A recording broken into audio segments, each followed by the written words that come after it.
Magandang hapon, narito na mga balita sa inyong PRTV News Break. Bibilis ang proseso ng deliberasyon sa impeachment laban kay Vice President Sara Duterte kung hindi nasasagot pa ang pangalawang Pangulo sa mga reklamo. Ito ang sinabi ni Bicol Saro Party List Representative Terry Ridon. Ayon kay Ridon, pwedeng ma-expedite o mapabilis ang hearing kung hindi nasasagot ang pangalawang Pangulo. Matatandaang may 2 impeachment complaints ang nakitaan ng sufficient in form and substance. Binigyan ng House Committee on Justice ng hanggang Lunes ang pangalawang Pangulo na sumagot.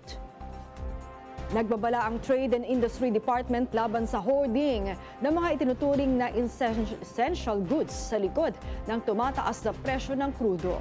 Sinabi ni Trade Secretary Cristina Roque na bawal sa batas ang hoarding ng essential goods. Bukod sa hoarding ay bawal din ang profiteering. Sinabi ni Joel Buwag, Assistant Chief ng DTI Fair Trade Enforcement Bureau, na nagsasagawa na sila ng surveillance at monitoring. Tiniyak ulit ng DTI na sapat ang supply ng mga essential goods. Kasakulukuyang inaalam ngayon ng Philippine Embassy in Abu Dhabi at ng Consulate General in Dubai ang mga ulat na may mga Pinoy na inaresto dahil sa pag-share ng online content kaugnay sa nangyaring pag-atake at air defense interception sa Dubai. Ayon sa embassy, naghahanap na sila ng official confirmation at mga detalye sa mga lokal na pulis kaugnay sa pagkakakilanlan, status at legal circumstances ng mga Pinoy. Pinaalahanan naman ng embahada mga Pinoy na igalang ang local laws, customs at security protocols sa lugar kung nasaan sila. Inihayag ng Malacanang na magpapatuloy ang investigasyon sa maanumalyang flood control project sa harap ng nakatakdang tigil operasyon ng ICI. Alamin natin ang detalye sa report ni Christian Bascones. Christian.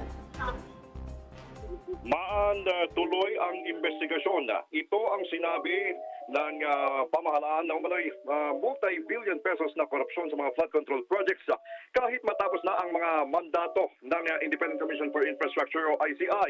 Ayon nito sa Malacanang, inilabas ni Palace Press Officer at PCO Undersecretary Claire Castro ang pahayag matapos punahin ni namamayang Liberal Party List Representative Laila de Lima at ng Akbayan Political Party ang nalalapit na pagbubuwag ng fact-finding body. Ayon kay Castro, na kumpleto na ng ICI ang investigasyon nito at naipasa na ang mga reports sa Ombudsman at Department of Justice para sa karagdagang aksyon. Binigyan din niya na hindi nagtatapos ang investigasyon sa pagwawakas ng operasyon ng ICI dahil itutuloy ito ng DOJ at Ombudsman dahil may kapangyarihan ang naturang mga ahensya na magsagawa ng karagdagang motu proprio investigation sa sarili nilang inisyatiba. Samantala, sinabi ni Philippine National Police o PNP Chief General Jose Melencio Lantares Jr. na mananatiling handa ang PNP na tumulong sa pagsasampa ng mga kaso at pagtugis sa mga individual na sangkot sa mga maanumalyang proyektong infrastruktura, lalong-lalo na ang flood control. Nakatakdang magtigil operasyon ng ICI sa March 31.